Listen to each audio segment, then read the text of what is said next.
Thank you for joining us for the Conform to Christ podcast, where we seek to engage the mind, affect the heart, and call people to follow Christ. I'm Jay Jones, and I'm here with George Mays, and it's Text Driven Tuesday. Good morning. Good morning. How's it going? Oh, you know, it's a Monday. Indeed. Well, Tuesday for everyone. Don't Tuesday confuse for everyone else. Confuse everyone. And today we're in Genesis chapter 3, continuing where we were last week on Last Text Driven Tuesday, and we're looking at verses 8 through 19 today. So grab your Bible and get that ready. Yep. How are you doing today? Doing all right? All right. Yeah. Yep, not bad. We're super talkative this morning. Yeah, I know. Yeah. You watch any football yesterday? I don't think my first cup of coffee took. Let's start there. You watched any football yesterday? Oh, yeah, I watched some of it last night. Yeah. Are you a Chiefs hater? I don't really care. Yeah. See, from the time I was little, we used to root for the Chiefs because my parents lived in Kansas City. Right. He went to seminary there.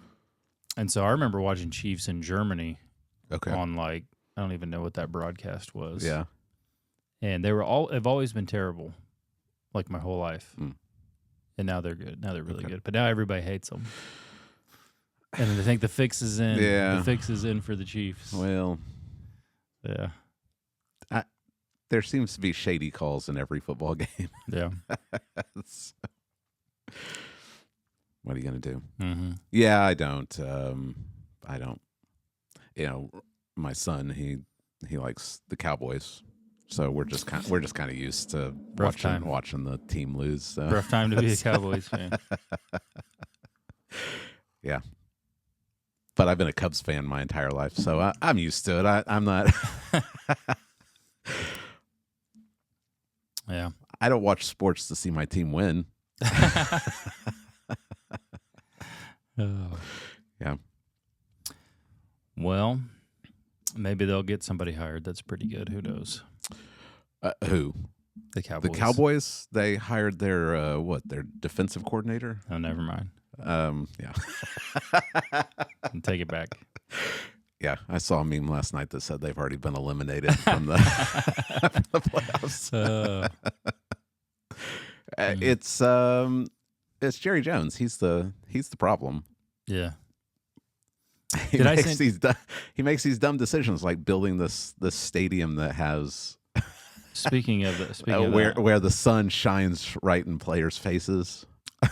If I send you something, I wonder if you will be able to throw it up for me on there. Yeah. Do you think you will? Well, do I need to email it to you or text you?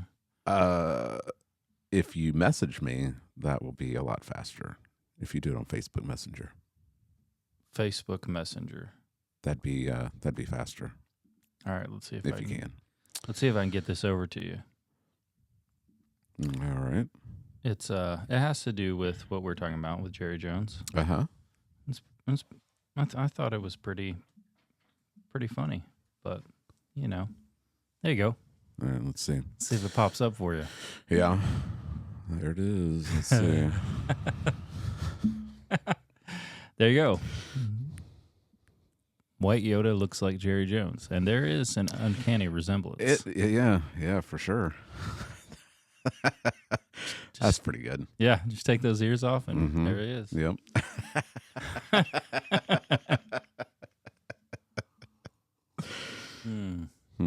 Well, before we jump in, I know you had a video you wanted to show. It's been kind of going around. It's been going around. Thought that we could, in case anyone hasn't seen it, we could watch it. So I don't know the name of this church. I haven't seen the name of the church or the name of the pastor. But it's a baptism video. Mm-hmm. So we won't watch the entire clip. We'll just watch the good part. Okay. All right. All right. You want to throw that up on the screen? All right. Here we go. Oh, well, It's not going? something's not. The audio's not working. My audio is on. Is it turned up? Is everything plugged in? I got it turned up over here. Let's see. Let's Go. see. All right. I guess we're not watching this all clip. right, I guess not. I don't know. Yeah. Well, technical difficulties on a Monday morning. That's not Wait a second here. surprising. This is a new. Yeah, we got new machinery. Yeah. I don't I know. wonder if I can switch over to it. Let's see. I don't know. What about now? Nope. Nothing there now. Nothing's happening. Nothing there. How about now? Well, nope. Man. Good times. Maybe I need to do something on my end. Let me check out my audio. For people that are listening to this has got to be really interesting. What about if I click that? Oh, wait. Let's see. Oh, I am so not technologically Is it going adept. now? I can try it again. Nothing? Nope. Who knows? Who really knows? I don't know. We were watching the which Joe Rogan was it? It was the one where he was interviewing JD Vance. And their headphones just completely went offline or something. I guess. Yeah. And they had forever. And he's got a professional guy. Yeah, and they didn't edit it or anything. It was all in there. So Yeah. We'll just, I don't know. If I can get it up, I will. But right now, it ain't working. Well, it was of a guy who was getting baptized. So we can just talk about it. He's getting baptized, and he's like, "Have you accepted Jesus Christ as your Lord and Savior?" They're in the baptismal together. He asked him that question in front of the church, and then the guy's like, "I actually am Jesus Christ," and he's like, "What? What? Okay. Maybe we're gonna hold off on this today," and then he has to like start the service. It's pretty awkward, but he handled it pretty decent. You know? Yeah. Maybe if I close the window and try it again. Oh, there's the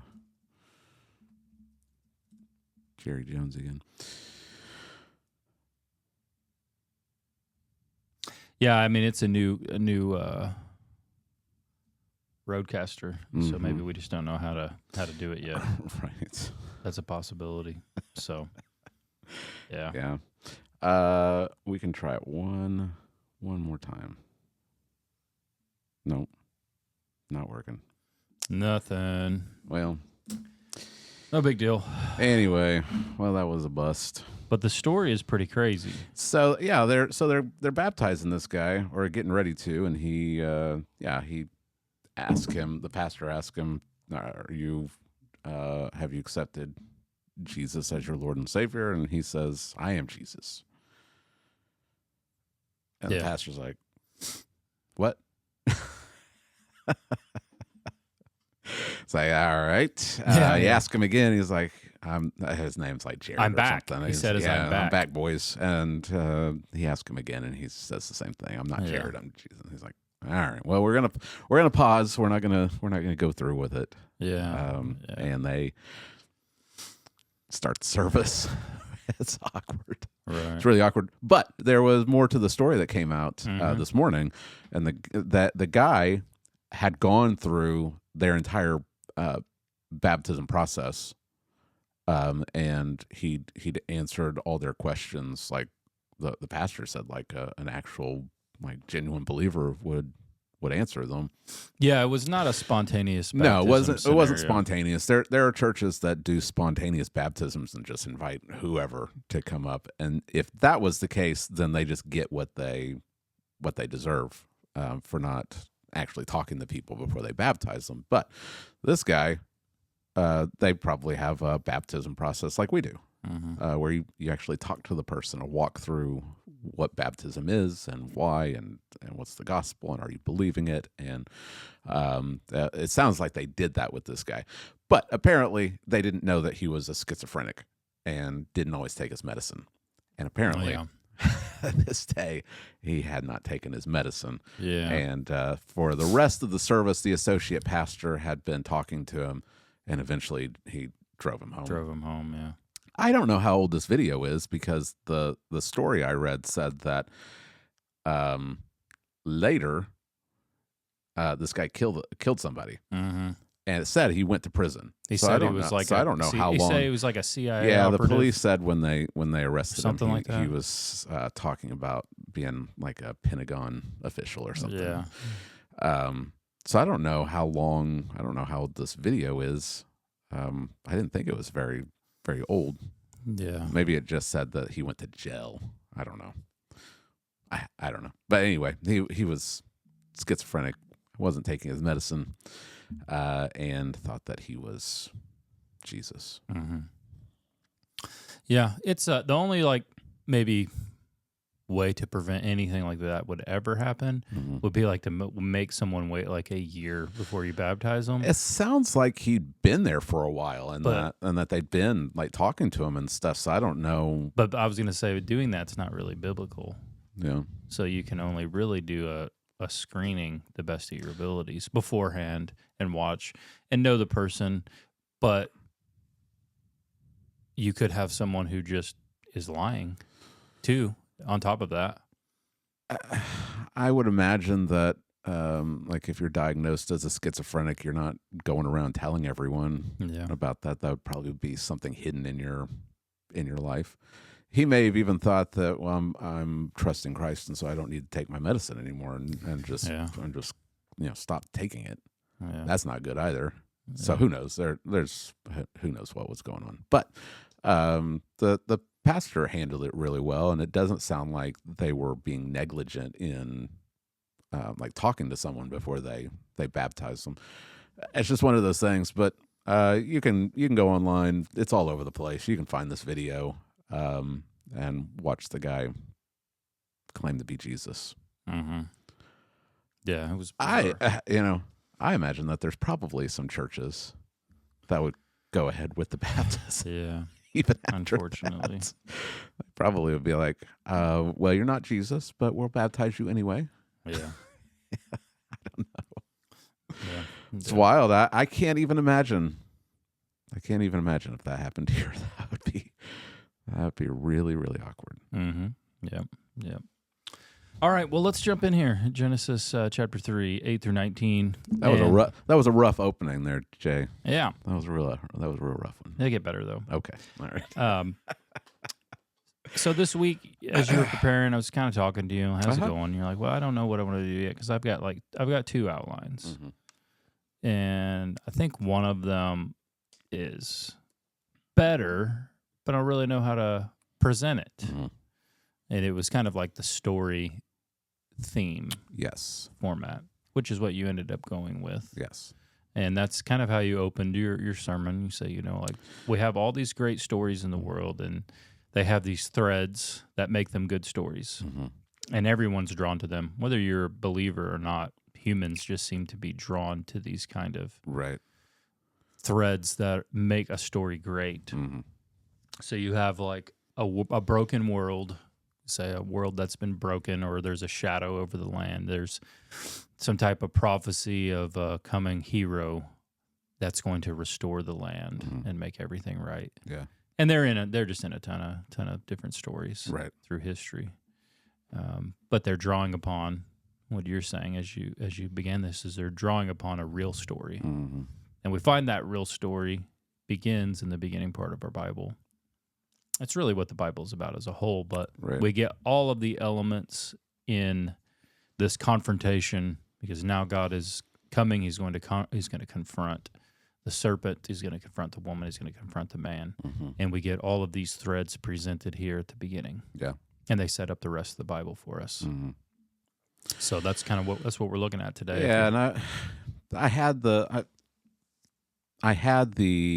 my original thought was to do this angle, and then as I was thinking about it, I was like, I don't know. It may not be able to, like, I want people to be able to follow it. I don't want to just do. This was my fun outline. I had my boring outline. I was like, well, it's not about what I find fun and what I don't. It's, will people go away understanding the text better? Mm-hmm. Will they know what the text is about? And so I had another outline that was really, I hadn't fleshed out like exactly how I was going to word it, but I was going to have it split into with a trial and the sentence, because that's what's going on. Is God comes and he confronts the man, the woman, not the serpent, but the serpent's in there, and then he sentences them, the serpent, the woman, the man. And I was going to start with, I was going to open with the O.J. Simpson trial. Oh, yeah. And how, to practically everyone, he was guilty, right?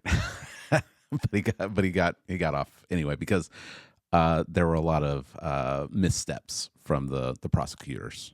Yeah, like having him try on the gloves, and he can't get the gloves on, and like the detective, they played the detective's racist rants and stuff, and like it just biased the jury against the prosecutors.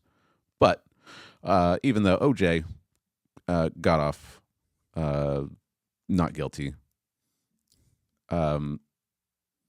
we won't. Like God knows. Like, but I was like, yes, that is what's going on here, but it's not. The Bible comes to us not just as a bunch of propositions, and that's what I was trying to really hammer into the congregation, is that upwards of 40-50% of the Bible is in narrative, and that should tell us something about how God intends for us to approach the scriptures. We're not just supposed to approach it as something abstract, but it's something that actually happened, and we're supposed to see ourselves in the story. Like, these are real people, and I think we can often forget that. Like, we read it and we're like, yeah, these, like, there's Adam and Eve, but we forget that they were real people. They had actual bodies and minds and emotions and thoughts, and this actually happened to them, and we're supposed to like immerse ourselves in the story and see the propositions in light of what's going on in history. And so I really wanted to emphasize that. And so as I was talking to you, I was talking to Philip, I was like, all right, I'm gonna try it. I'm gonna see how it goes, and try to put this in more of a story angle for our creative side. Like, we're not just brains. Like, we have creativity, and like everyone loves a good story. Even if you're not a big reader, you probably have watched a movie or something where you've seen kind of this big idea, this world where a hero needs to come, and I mean, even if you only like history, you love the stories where the evil empire or army or whatever is defeated. Like, we all have that. Like, why? It's something built in, and the atheistic worldview can't really explain this, because the atheistic worldview is meaningless. Like, the universe popped into existence from nothing, and it doesn't exist for any purpose other than for life to reproduce and spread. But for what reason? Like, there's no purpose. You can try to hide it behind, well, we're all stardust, and isn't that amazing? Like, not really, because once you die, there's no purpose, there's no meaning. You don't have continued thoughts. You're not like marveling in the fact that you're stardust. You're just nothing. And so we have to ask the question, why are humans, and we're so distinct from animals. You don't see animals telling stories to each other. You don't see them writing books and making movies and trying to like tell these big epic stories that try to fit everything together. Why is it that humans do this? Where did this come from? why does every culture like telling these kind of stories? And the best explanation is that there's a true story that lies in the background of every other story that we ever will hear or read. Yeah. And it's based here. It comes from here, and then you see elements from the true story picked up in other good stories. Right. Yeah. Well, I'm glad you went with this outline. I think it was definitely better than the O.J. Simpson angle. Yeah, I do too. Yeah. Yeah. And it was easier to preach. Mm. Yeah, it seemed pretty natural to the text. Yeah. That was good. Yeah. So we're looking today at 3 threads that bind this story together. 3 threads that bind the story together. And the first is, in the past, there was a shattering of the world. George, that almost sounds like a good opening line to a novel. You got to get them right. You got to get it, that. There's stuff going on in my mind as I'm putting this stuff together. So the outline is kind of a chiasm. Mm-hmm. So you've got darkness and darkness on both, and you got the hero in the middle. And I don't think that's artificial. I think that the serpent is in the middle of this passage. Yeah, the curse that's God pronounced on the confronts serpent the is man, center. the woman, the serpent, and then he sentences the serpent, the woman, the man. So there is a parallel there, and I think the serpent's right in the middle with verse 15 as like the heart of what's going on. Yeah. So I tried to. So my outline is a little bit like that, but then the words that I use, even my proposition at the beginning, it's all 12 syllables. So it's all. There you go. I tried to really structure it. So, in times past, there was a shattering of the world. There you go. I was trying to make it really epic. Yeah. I wanted, that scene in The Hobbit where Bilbo's running off. He's like, "I'm going on an adventure." Yeah. Like that's what I wanted everyone at the end of the sermon to. We're watching. I'm like, watching. Let's that. go. We've been watching that with Evangeline. Yeah. And yesterday evening, we finished Desolation of Smog, and she was not happy. She's like, Yeah. "Well, I want to see them win." Yeah. I'm like, "We're gonna have to wait till we watch the next one to see what happens." She's like, "Well, let's watch it now." Yeah. I'm like, "No, we're not watching another 3-hour movie right now. We'll watch it later this week." Those maybe. movies make me so angry. Yeah. Too many liberties taken. Because the book is so great. And the movies start out so good with the first one. Yeah. It starts out so great, and then throughout the series it just progressively gets worse and worse. And we were having that conversation yesterday in my house. I was like, these movies just progressively get worse and worse, and it's just hot garbage. And I think that's actually an insult to hot garbage. I think that these movies are just absolutely horrendous. Read the book. Yeah. It's just a cash grab. So, anyway, They capitalized on the Lord of the Rings. Yeah. which had a lot of liberty from the books, but still was better. So, but the books are still better of Lord of the Rings also. So, Books are always better. read the books. I don't know any movie that's better than a book. Yeah. Well, now we're chasing rabbits. I've got a few in mind You that do? are better. Yeah. All right. Well, let's jump in there then. All right. All right. In the past, there was a shattering of the world. Verses 8 through 13. God appears. Do we want to read it? This is where we picked up last week, or where God showed up. We didn't know exactly what's going to happen, and we'll find out. Yeah, let's go ahead and read it. Okay. All right. Genesis chapter 3, beginning in verse 8, says, "And they heard the sound of Yahweh God," which we just saw a tweet with someone saying that it wasn't Yahweh. Whatever. It's Yahweh. He's walking in the garden in the cool of the day, and the man and his wife hid themselves from the presence of Yahweh God among the trees of the garden. But Yahweh God called to the man and said to him, "Where are you?" And he said, "I heard the sound of you in the garden, and I was afraid because I was naked and I hid myself." He said, "Who told you that you were naked? Have you eaten of the tree of which I commanded you not to eat?" And the man said, "The woman whom you gave to be with me, she gave me fruit of the tree, and I ate." Then Yahweh God said to the woman, "What is this that you have done?" The woman said, "The serpent deceived me, and I ate." Yahweh God said to the serpent, "Because you have done this, Cursed are you above all livestock and above all beasts of the field. On your belly you shall go, and dust you shall eat all the days of your life. I will put enmity between you and the woman, and between your offspring and her offspring. He shall bruise your head, and you shall bruise his heel. To the woman he said, I will surely multiply your pain in childbearing. In pain you shall bring forth children. Your desire shall be contrary to your husband, but he shall rule over you. And to Adam he said, because you have listened to the voice of your wife, and have eaten of the tree of which I commanded you, you shall not eat of it. Cursed is the ground because of you. In pain you shall eat of it all the days of your life. Thorns and thistles it shall bring forth for you, and you shall eat the plants of the field. By the sweat of your face you shall eat bread, till you return to the ground, for out of it you were taken, for you are dust, and to dust you shall return. All right.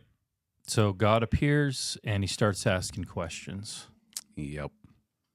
But these that's all he does in this section is ask questions. Right.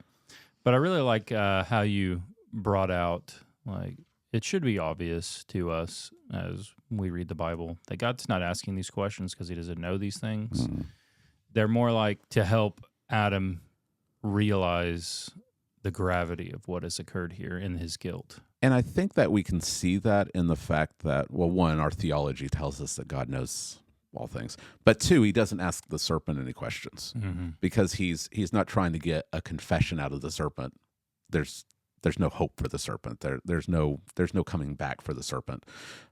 But there's hope for the man and the woman, and so his questions are meant to inspire a confession. And we do that as parents. Right. I mean, you've got one little girl. Mm. If you see toys on the ground and you say, whose toys are these? Yeah. Well, you're not asking a question, looking for an answer. You're wanting your daughter to realize, I've left my toys out on the ground. Right? You already know. The answer. That's the same thing with what God's doing here. He's not asking because he's clueless. He hasn't lost Adam. He hasn't misplaced Adam. But when he asks, where are you? It's meant to cause Adam to realize that he's lost God. Mm-hmm. That now there is a break between the relationship between him and God. And in him doing this, he does get a confession from the man and the woman. They both confess, I ate. But he does it through questions. Yeah. He does the same thing with Job. Mm-hmm. Like, where were you? Yeah. A lot of questioning. Yeah, he's not asking Job because he doesn't know. Like, right? Were you here, or did I miss you? He's doing it for Job's sake, so Job can realize, you're God and I'm not, and I need to put my hand over my mouth. Right. Yeah. Yeah. I think it is good to take note of God's activity. So, first class of the evangelism Sunday school class was titled God the Great Evangelist. And this is where I start, because I want people to see, look, when we see God's activity in the world from the very beginning, we see God seeking after a sinner. Right. That's like the first picture that really, other than the creation account that we get of God's activity in the world. Yeah, this again, this story is an archetype of everything that comes after. And what does the man and the woman do as soon as they sin? They try to cover it, and then they hide. Mm-hmm. Well, what do we do when we sin? We just follow their example. We try to cover it up, not with fig leaves, but it's just as good. Like, we lie and we blame other people, and we make excuses. They're just as flimsy as fig leaves, and we hide. We try to we go the opposite direction of God. But what is God doing? Well, God's coming and he's seeking sinners. Mm-hmm. Adam's not going around looking for God. God is the one who comes and he says, "Where are you?" Mm-hmm. And he still does that. That is what we see in the rest of the Bible and in the New Testament. Like, Israel's not seeking after God. God actually comes in the flesh and seeks after sinners. Mm-hmm. Yeah, yeah. All right. So where are you? But then there's who told you were naked? Mm-hmm. Yeah. Yeah. And this is how he gets the confession. Did you eat? Did you eat of the tree I commanded you not to eat? And Adam says, yes, I ate, but he also blames the woman that you gave me. She gave me the fruit and I ate it. Yeah. So there's not just a rift between the man and God. There's a rift between the man and the woman. Like he's already sang a song. This is bone of my bone and flesh of my flesh, and now he's like throwing her under the bus. Yeah. But he doesn't just throw her under the bus. He blames God. Right. Like, I didn't ask for the woman. You brought her to me. I was asleep. I was asleep the entire time. You gave her to me. So really, it's your fault. So he confesses, yes, I did. But at the same time, he's blaming the woman. But ultimately, he's blaming God. And in his blaming, we see how deep the rift has become. That why did God give the woman to him in the first place? It's because he was alone and it wasn't good. And so God is doing good for the man by making a woman who corresponds to him. She's made out of the same stuff. She's made out of his side. Like, she came out of him. And she's bone of his bone and flesh of his flesh, and she's a good gift. And he recognized it at the time, but now that he's sinned, now the good gift has become evil. It's become something bad. And that's how deep the darkness of our sin is that God gives us good gifts, and what do? We flip them on their head, and we either say they're not good, or we use God's good gift for evil. That's what the man does. And then he blames God. And he says, well, if you hadn't done it in the first place, I wouldn't have sinned. Yeah, this is like a universal almost proof for God, in my perspective. Is that even the most hardened to like non-believer or skeptic will blame God for things that happen in their life? Yeah. It's like you instinctively know that God can do all things and things could be other than they are. Yeah. But rather than self-examining and seeing, okay, why did this take place? And because of the things that people have done or the things I've done in my life, we go, that's God's fault. Right. He's not good. Uh-huh. Yeah. Yeah. That's the argument that atheists make for proof against God also, right? Yeah. Well, I don't see any evidence of God because we live in this this terrible world where bad things happen. Right. And they always throw out things like childhood leukemia and stuff. Like, if he was good, then this wouldn't happen. But they ignore the story. Yeah. They ignore the fact that this isn't the same world that it was before sin. Like, there has been a shattering. Something has gone wrong. We should be asking why. It's either meaningless, and so no one's going to callously say, like, who cares about cancer? But in an atheistic worldview, who cares about cancer? Like, it's just part of life. Like, what do you want? This is the world. But in a Christian worldview, we can say cancer is not part of God's original good design. It's a product of the fall. And so we need to recognize that we live in a fallen world, and the only way for us to have hope is through Christ, who will create a new world where there won't be any more cancer. Yeah. So you have to pick. Right. You either can say cancer is evil, it's bad, or you can say, well, I don't like it, but it's just nature, so it's neither good or bad. Yeah. Like, it's just doing what it does. Yeah. Pick one. Yeah. Which world would you rather live in? And I feel like atheists, they betray themselves. Yeah. It's not Christopher Hitchens. It was the other one. Dawkins? No, he's not as popular as the others. Okay. Can't remember his name, but he's saying, like, what would you say to God if you get there, if you die and he's there? Yeah. And he's like, how dare you? And he's like, he has real animosity. So I'm saying he's not talking in hypotheticals. You can see his face contorts into like a real type of anger or animosity that he has. And so I think the question that should be asked to someone who maybe would actually self-reflect is, How can I have real animosity toward a being that's not there? Yeah, like but you the don't. fact that you have it is evidence that he is there, Right, and you know it. Like people aren't like raging against Santa Claus because they didn't get what they wanted in their stocking. Right. But they rage against God because Santa Claus doesn't exist. God does. Mm-hmm. Yeah. You can't escape the reality. Right. I mean, no matter how much someone professes and pushes the truth down, it's built into your DNA. Right. It's part of the story. Yeah. Like the whole point of this sermon was to get us to that point where we realize this is the true story, and so everything else that's built into how we think and how we tell our own stories and our own movies and TV shows and the way that we respond to evil in the world is because of this story. Mm-hmm. And we're part of it. We're not passive observers. We're not just sitting there reading a story that has nothing to do with us. We're in it. We're one of the characters. And it is. It's just in the fabric of reality. You can't escape this. Mm-hmm. Yeah. And the last question then is, what does this you have done? Yeah, it's in the emphatic in the grammar.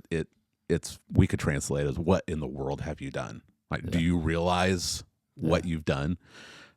Do you really grasp what has happened? Mm-hmm. And she confesses, but she also blames the serpent. Mm-hmm. It's like the serpent deceived me and I ate. Mm-hmm. And then God doesn't ask the serpent any questions because, again, he's not trying to get a confession out of the serpent. Like the buck stops with him, right? Like what's he gonna do? And I think that there's, I mean, if we examine the character of this serpent or this dragon, I think that we would see him kind of like, yeah, I did it. Yeah, right. Like a sly smile on his face because he's a villain. Like the villain has no remorse. Mm-hmm. The devil is not repenting of what he's doing. Yeah. That's what he does. Yeah. He's a murderer and a liar from the beginning. And what has he just done? He's just murdered the first man and woman. He's murdered the entire human population. Right. Everyone that would ever live. Yeah. The evil in the world, every problem. Yep. This is what they have done. Yeah. We live in a world of toxic empathy. That's the term that's being used now, and in our evangelism classes, like you should take advantage of that because if you ask someone, hey, could I share with you my personal story? No one's going to want to say no. Right. So you want to share your testimony and you have your testimony contain the gospel like embedded. Yeah. Like people don't want to offend you. Yeah. So use toxic empathy to your advantage. And just ask somebody, can I share with you my story? And most of them are going to say yes. But I think one way we see it emerge is sympathy for the devil. Right. People ask this question, which is preposterous. Maybe the devil could be redeemed. Right. Shouldn't he have a chance to repent? Well, in a universalist framework, then even the devil is redeemed at some point. Yeah, but as you're going through the text, you let the text speak. It becomes obvious. He's not a good guy. Yeah, he's not. I think that I was talking to one of our visitors yesterday. We were talking about the rise of the anti-hero, and you see this. I mean, it's becoming more and more prominent. I mean, Sony just put. I mean, they've just had a whole series of movies set in Spider-Man's universe without Spider-Man. And all the villains, Venom, Morbius, Craven, like they're the heroes, but they're the bad guys. And I think that as we and these movies, they reflect the culture, they reflect the theological worldview around us of the people who are making these. Yeah. When we have to ask why are people trying to make us empathetic over and their garbage and their terrible movies. They reflect the worldview from which they emerge. Right. They're garbage movies. Yeah. You can't have these villains that everyone's rooting for. That's what people try to do with the devil. It's like, well, he could amend his ways. I think it's because we know intrinsically, again, that we're sinners, that we are villains, and we want to like hold on to hope that we can get better. Well, yeah, that though we're bad, we can become good. We can do good things. Hold on to a path of self-redemption. Right. Yeah. And I think that's what's going on. The devil can't do that, and you can't do it either. That's not the way that it works. You are hopelessly lost unless God does something for you. And the only way that a villain can become righteous is because God does something that we can't do for ourselves. And he doesn't do that for the devil. And I think we can ask why. But the answer is God does what he wants. And this dragon, this seraph, this fallen angel, as glorious as he is, I mean, he's a shining one. He's not made in the image of God. And God is going to come to rescue those made in his image. He's not coming for the angels. And that should cause us to have gratitude, like immense gratitude. Yeah. Like there is no redemptive plan for the angels. There is for you. Be glad. Be glad for that. Yeah. Be thankful that God, because God didn't have to do this. Right. And God told, I mean, it's no secret. God told them on the day you eat of it, you will die. And they did it anyway. God is under no obligation to do anything more for this man and this woman except to let them die. And yet he doesn't. Yeah. And we'll get into that more next week with what God does for them. But he doesn't do it for the dragon. The dragon we'll see in just a minute. He's just destined for destruction. Yeah. Yeah. So what is this you have done? And what he's done is he shattered the world. Yeah. Yep. Every problem, every evil, every sickness, everything in the environment, it comes from this story, a broken world at this point here. Yeah. Well, we move into the second thread is that a hero will crush the dragon. Yep. A hero's coming that will crush the dragon. And verse 14, we see he begins, God speaking to the serpent. And we see that there is no mercy no. in this curse that's going to proceed in 14 and 15. He's the only one of the three that is directly cursed. Like the woman and the man are going to experience curses around them. But to the serpent, he says, you are cursed. And so there is a distinction here. Right.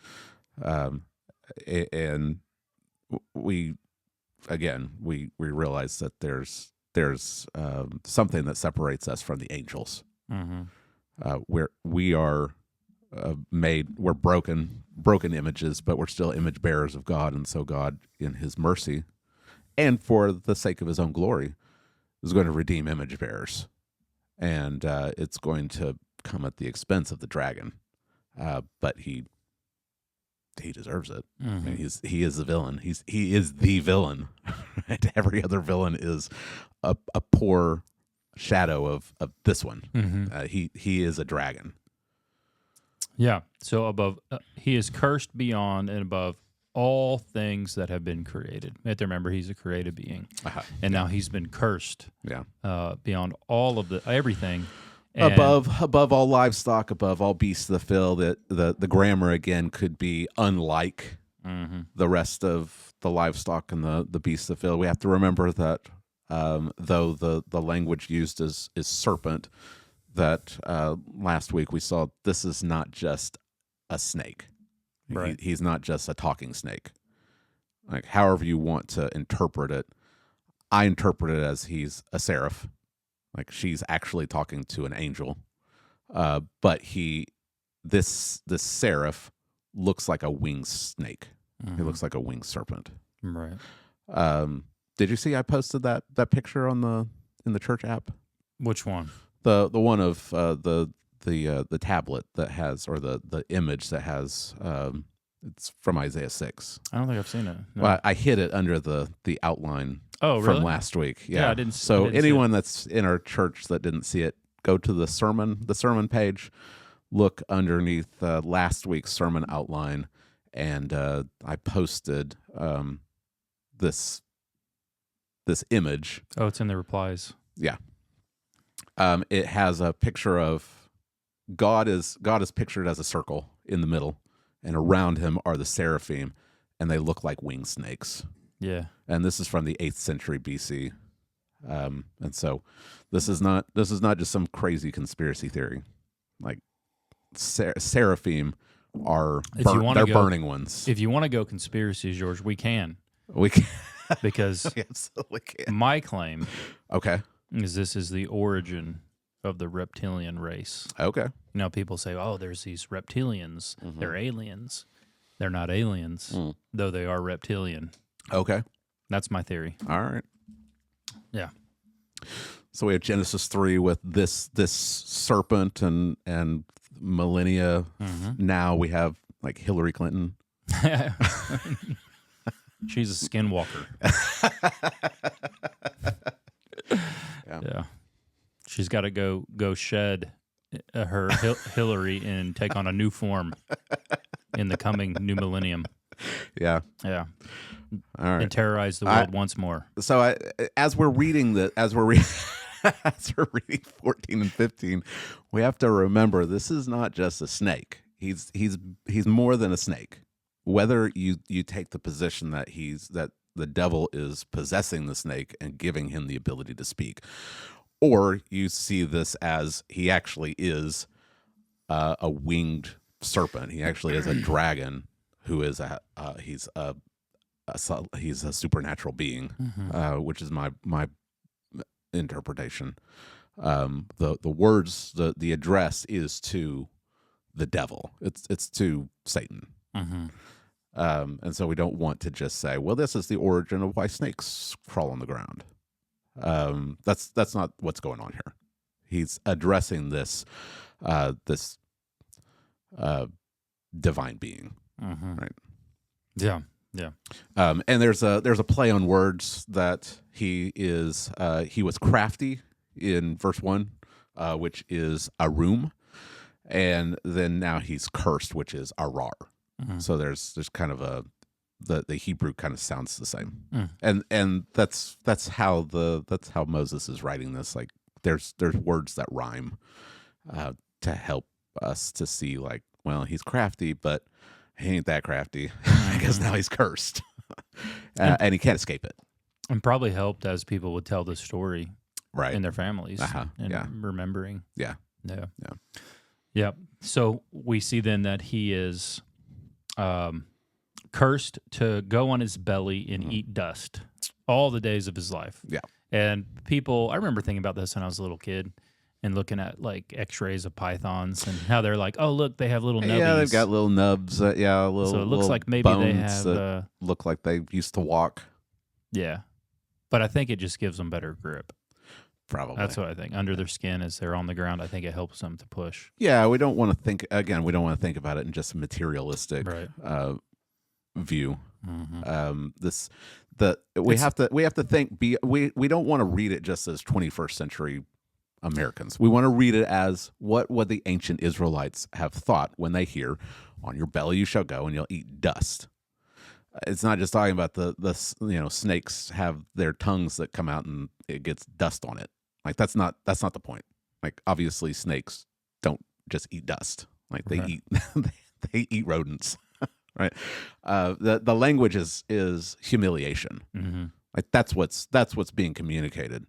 Again, we're talking about this angelic being who was created to exist in the heavenly dimension. And now what's he being cursed to do? Crawl on his belly and eat dust. Mm-hmm. It's the language of extremes. He used to be really exalted, and now he is the lowest that he can go. And we see this all throughout the Bible. I mean, I read several passages that are talking about when Israel's saved, that the nations, the unbelieving nations, will lick dust off their feet. Like they'll be cast down to dust. They'll eat dust like the serpent. Right. This language of being cast down to dust is used all throughout the Psalms of humiliation. David talks about how he's if he's guilty of sin in like Psalm 7, if he's guilty of this particular sin, let me be cast down into the dust. Let me be humiliated. Let me be shamed. Psalm 22, which is ultimately about Christ, he's been brought down to the dust of death. Like, he dies a shameful death. And then at the end of the psalm, he's exalted. And it's over and over and over again. One passage that was really significant to me is in Isaiah 65, where at the beginning of Isaiah 65, God says, "Behold, I'm creating a new heavens and a new earth." And then he starts describing it, and he says, "The wolf and the lamb shall graze together, the lion shall eat straw like the ox." There's peace. It's Edenic language again. Like the animals now are not predatory. But dust shall be the serpent's food. Well, we can either say, well, in the new heavens and new earth, snakes are still cursed. Or we can say, in the new creation, the devil is completely shamed. Like again, he's not. There's no coming back for him. Right. He has no place in God's new creation. He's going to be cast down to the dust and shamed and humiliated and destroyed forever. Yeah. And then we go into verse 15, which introduces us to kind of a war that's going to take place between the offspring. There's the offspring of the woman, the offspring of the serpent, and it sets up a thread that carries throughout the rest of the Bible. Yep. This is a thesis statement. This is if you want to know what is the Bible about, I think it's this verse. And it just sets up everything else. So God says, "I'll put enmity between you, the serpent, and the woman, and between your offspring and her offspring. He shall crush your head, and you shall crush his heel." It's the same word. You'll crush his heel. And I think there's three things going on. The first is the war between the serpent and the woman. I think that we can interpret this as the war between Satan and all of humanity. It's not just her. It's everyone that comes from her. Right. I think we often can forget that. Like we think the devil hates Christians. Yes, in a special way, he hates Christians, but he hates everyone. Like even evil people that are doing what he wants them to do, he still hates them. Like there's no love for him. It's not like he's got like his favorite human, and he's going to like exalt that person. Like it's not this often world, this often picture of the devil ruling in hell. Yeah. And if you served him, then you get to like serve in hell too. Like he hates people. Yeah. Because we're made in the image of God. Every time he looks at us, he sees a reflection of God, and he hates God, and so he hates us. But then there's this war, this particular war between his offspring or his seed and the woman's seed. And so there's this big overarching story that we see throughout the entire Bible, and we'll see it immediately in chapter 4 with Cain and Abel. But we see it. We'll see it across the entire storyline. We'll get to this in Genesis 6, but I think there's probably we can't equivocate. Like the seed of the woman is physical.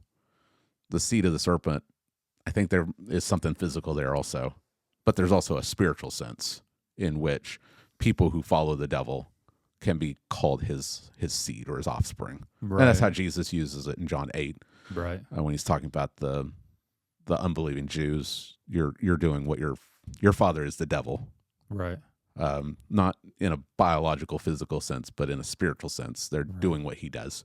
Yeah. They're saying we have Abraham as our father. Right. Yeah. Right. But we'll get to Genesis 6, and we'll talk a little bit more about that. And so we see that Cain and Abel. We'll see that with Esau and Jacob, Ishmael and Isaac, Israel and the Egyptians, the Canaanites, David and Goliath. I mean, we just see all of it, right? We see this David and Saul, and I mean, it's the whole story. Yeah. But then Esther and Haman, and his descendant, and Mordecai and Haman. His descendant is very interesting too. Agagite, If you the Agagites. track back Yeah, to who Agag. God commanded Right, the Amalekites. that they eradicate them. Mm-hmm. Yeah, And the question is why? that's right. And then if you follow that thread, you start to go, Yeah. oh, very interesting. Yeah. Yeah. I mean, this story is so interesting because you got dragons, you get giants, Yeah. you get these weird like half human, half angel people. Like it's all kinds of interesting stuff. You could really go down the rabbit hole with all of that. But I mean, we see this story that just, we have to read the entire Bible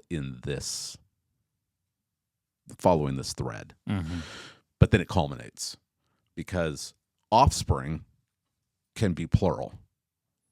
But the pronoun at the end is he shall bruise or crush your head, and you shall bruise or crush his heel. Yeah. So there is this general war between two seeds, which it really divides humanity into two groups. You're either in this group or this group. But then the offspring of the woman, it culminates in a singular seed. Yeah. Which it's Jesus. Like this is the gospel. That's why this has been called the first gospel, the proto-evangelium. This is where God first announces a savior is going to come. Mm-hmm. And I love that he announces it not to the man or not to the woman. He announces it straight to the serpent's face. Yeah. Like he throws it right in the devil's face. Mm-hmm. Like you may have won this little battle, but you've just fallen. You just activated my trap card. Like this is the whole purpose, is that this hero, this savior is going to come, and he's going to fix everything. We'll talk more. We're going to go back to this verse next week and talk about it a little bit more, but he is going to crush your head. That's you don't recover from that. Like you think about someone stomping on a snake's head, like it's over. Right. But in the process, the snake will strike this hero's heel, and he'll experience the venomous bite of the dragon. But in the process, he's gone. And this is the story. It leads us from here all the way to the end of the Bible. Mm-hmm. And so, if you want to understand what's going on in the story of Scripture, it's this verse. This is the verse that everyone should memorize. And then keep in mind as they're reading, when they read about these conflicts, don't just read them in isolation. Read them as part of this story, because that's what's going on. The Bible is not just a history book that's telling you everything that happens.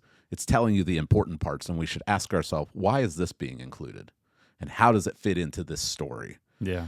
I love the story of David and Goliath because it's so obviously this verse. Mm-hmm. You've got the seed of the woman, this shepherd boy from Bethlehem, who comes and fights the seed of the serpent, who is a giant.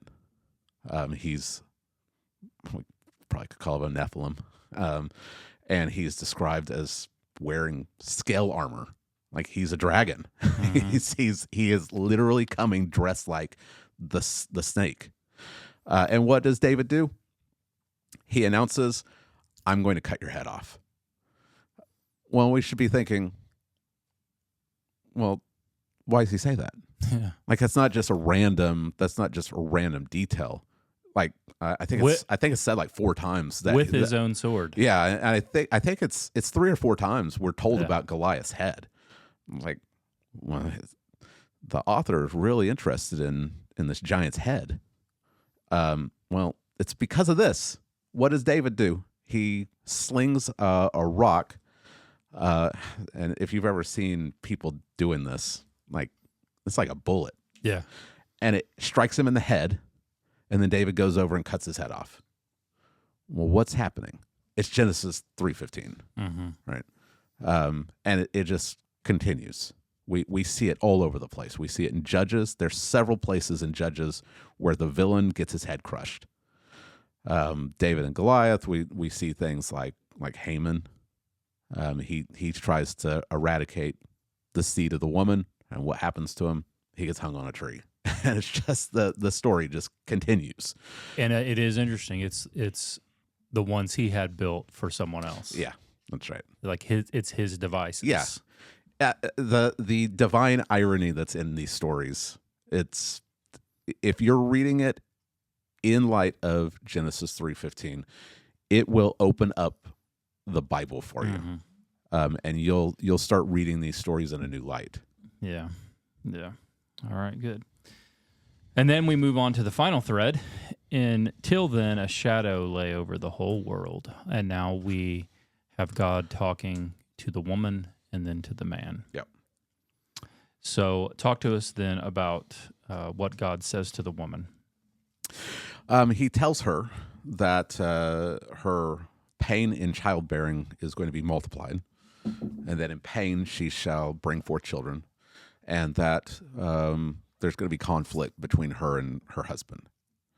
And they're not random. They're directed right at what she was meant to do. She's meant to be a helper for her husband so that they can together be fruitful and multiply. And so the conflict with the husband and the pain in childbearing, it's specifically directed at where she was supposed to be a blessing, and now there's going to be pain. The verse is that he'll multiply her pain in childbearing. We don't know what childbearing would have looked like had there been no fall, but we know that now there's going to be pain. It's the same word that's going to be used in verse 17 for Adam. In pain, he's going to eat of the plants of the field. It can be translated as sorrow or toil. And in pain, she's going to bring forth children. So the Hebrew literally says in your pain and conception. So it's not just birth pains, it's the whole process. And so now it's going to be difficult for the woman to conceive. And we will see that all throughout Genesis. We will see, well, all through the Bible, really, we'll see barren women and the pain that causes through the story. Then just carrying the children to term is going to be filled with pain. And not just things like miscarriages, but even think about Rebecca in Genesis. What is it? Genesis 27, where she's carrying Jacob and Esau, the twins, and they're fighting in her womb. Like, that can't be comfortable. Yeah. Right. It's so disturbing that she wants to know what's going on. And then the pain in actually bringing forth a child, and then bringing up a child is painful. I mean, the labor is painful, but actually having kids, they start to talk, Jay. They start to talk. So the whole process is going to be filled with sorrow and pain and toil. But she'll give birth, which is the promise of verse 15. Like it's now going to be filled with pain, but the seed of the woman is still going to come. And then your desire shall be contrary to your husband, but he shall rule over you. It's been controversial. Right. People don't like the way that the ESV translates these verses. There's the idea that this word desire is used in Song of Solomon about the husband and wife desiring each other.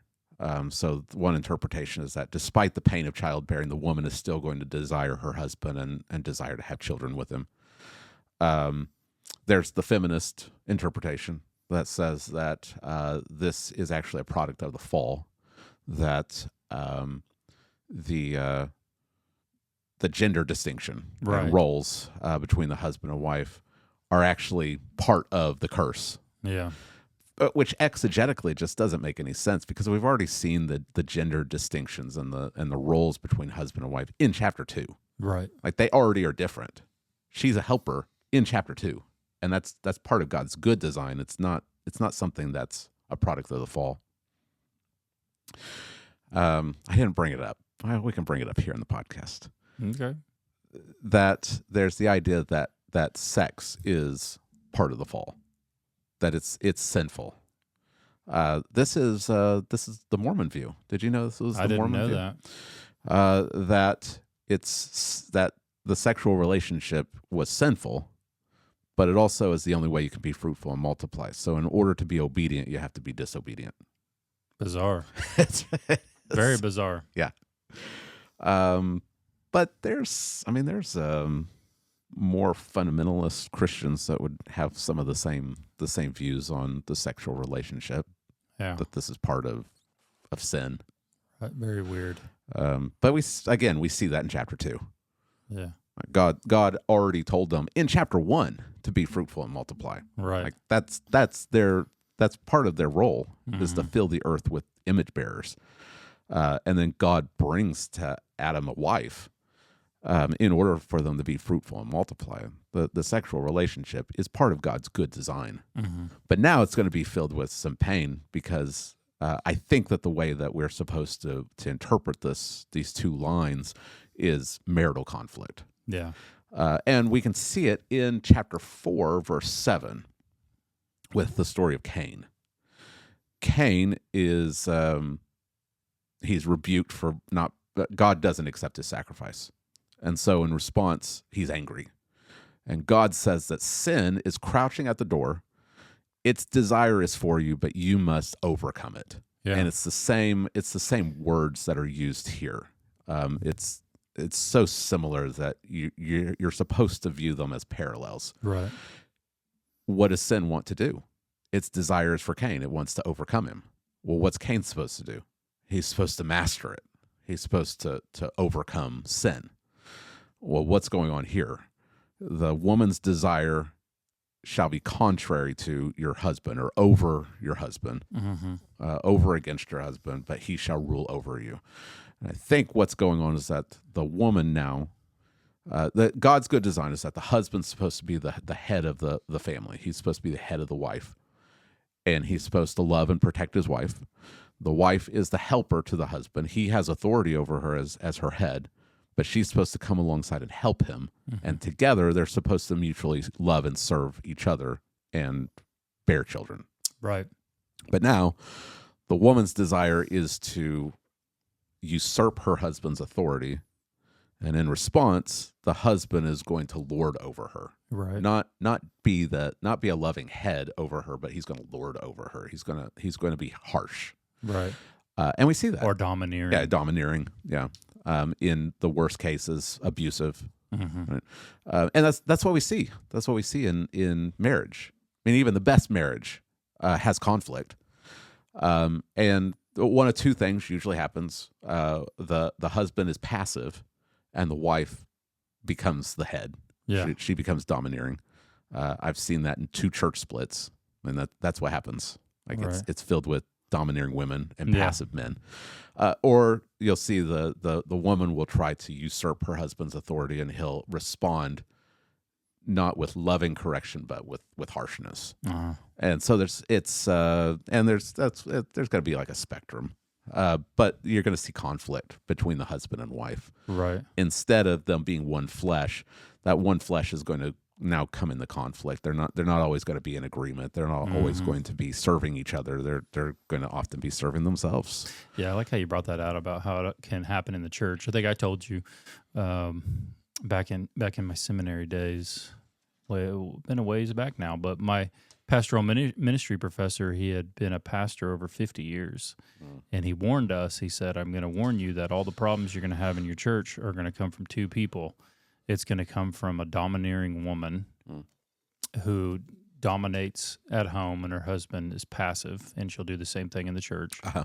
Or it will come from a man who's dominated at home by his wife, dominated at work, and his outlet will then be at church, and he will try to dominate at church. Okay. And he'll try to take over. I got you.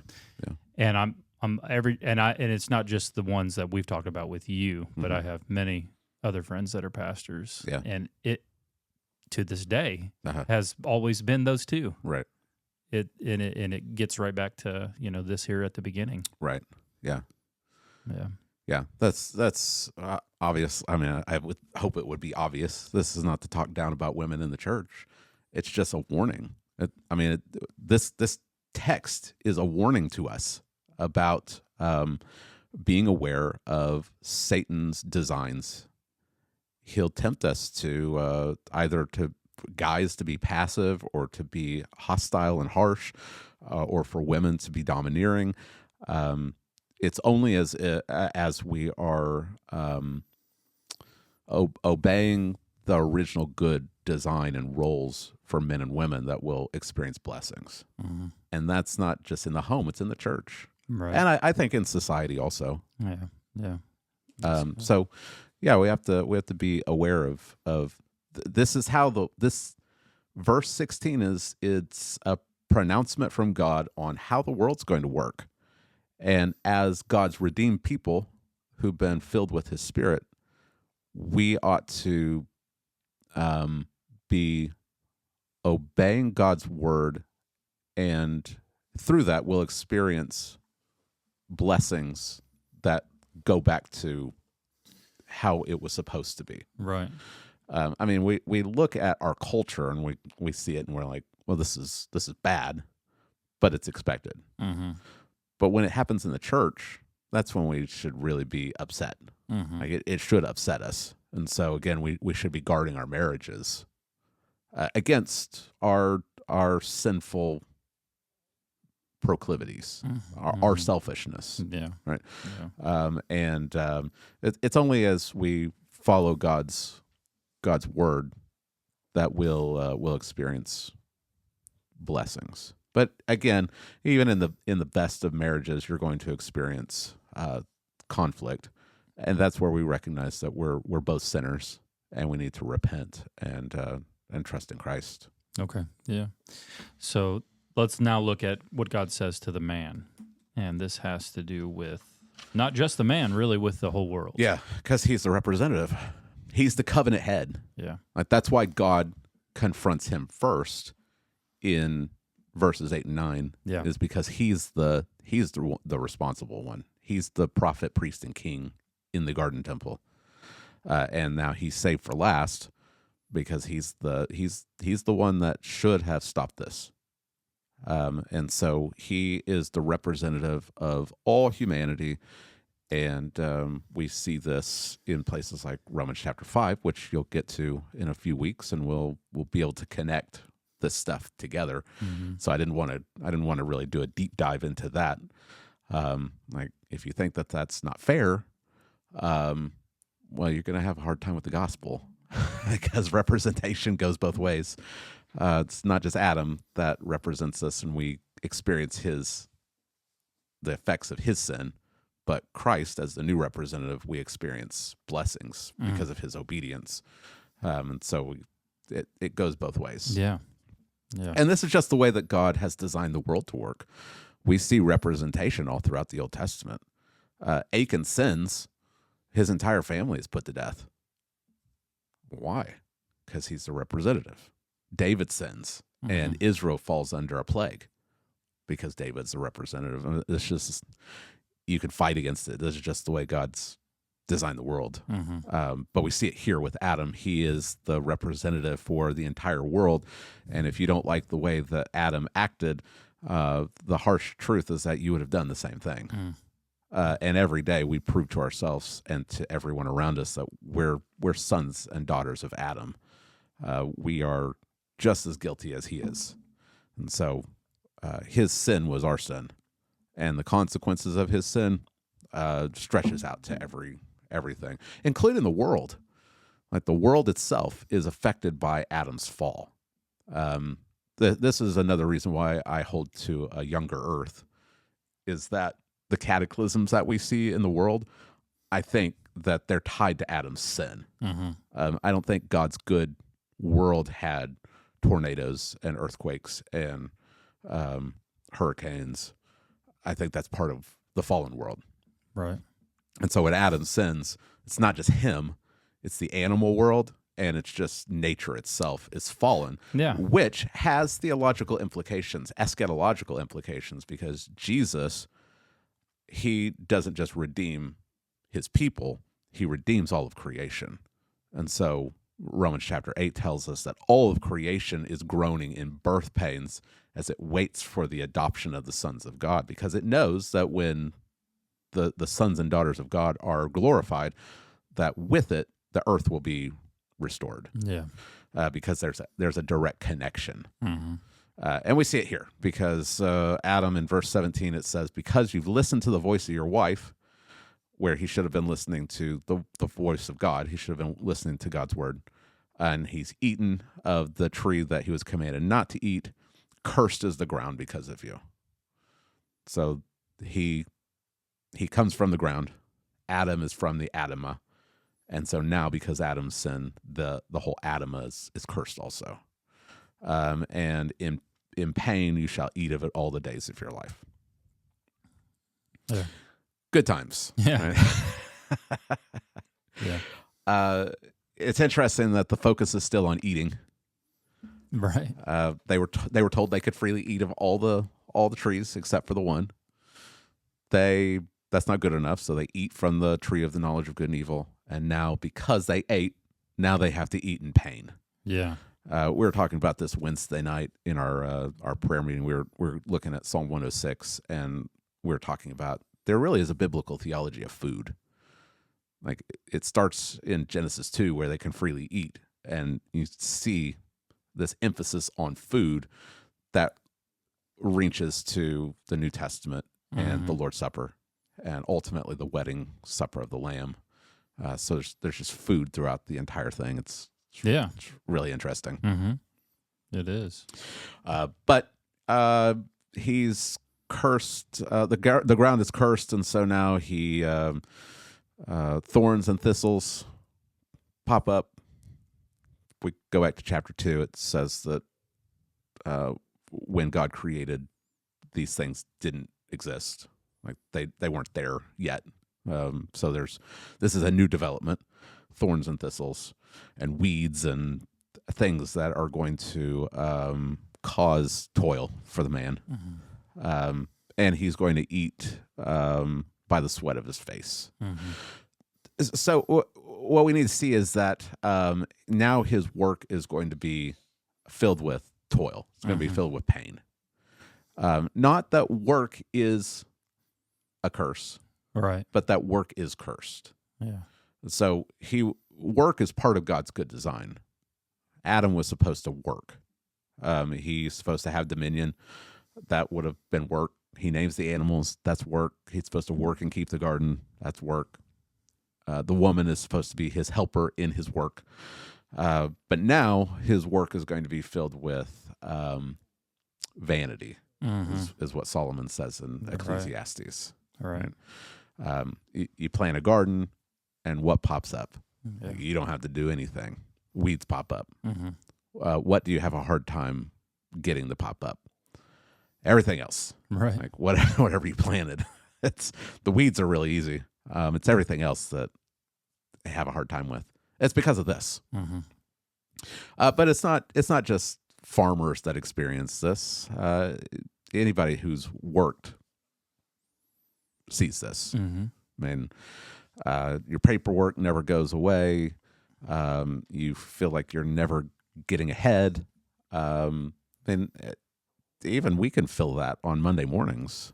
The kind of the vanity of like, did anyone even get anything out of the sermon? Mm. Like sometimes I don't even get off the stage before I feel that that vanity. Like, well, that was garbage. And it's all because of the world now. Right. And so in your work, you're going to toil to eat. Mm-hmm. It's not just going to be eat. Yeah. It's going to be toil. Yeah. it's going to be vanity. Mm-hmm. And but cheer up. You only have to do it until you die.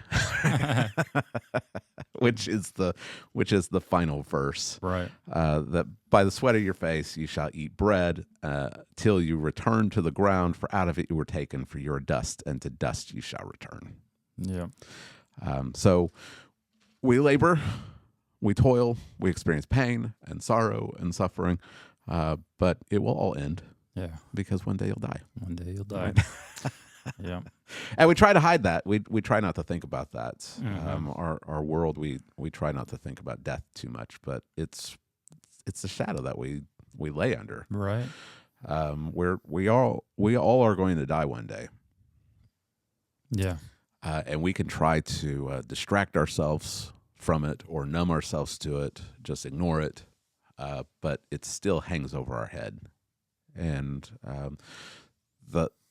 the only way, I mean, you've got people like Neil Tyson, who tries to dull the pain of death by saying, "Well, you're stardust." Yeah. Like you'll die, and there's you just float off into space. Isn't that glorious? Yeah. Not really. Right. We were talking about it yesterday, me and Julia, talking about funerals. People don't call them funerals anymore. Right. Have you picked up on that? Yeah. It's like a memorial service. Celebration of life is what people like to call it. Yeah. Because we're conditioning ourselves to not feel sad when someone dies. Right. So it's not, I don't want people to be sad. Yeah. I want them to celebrate. Yeah. Well, the only way that we can celebrate is if there's life after death. Mm-hmm. And the only way that we can really celebrate is if God's going to do something out of the sadness and the darkness of death. Like, we're not just celebrating because someone's died.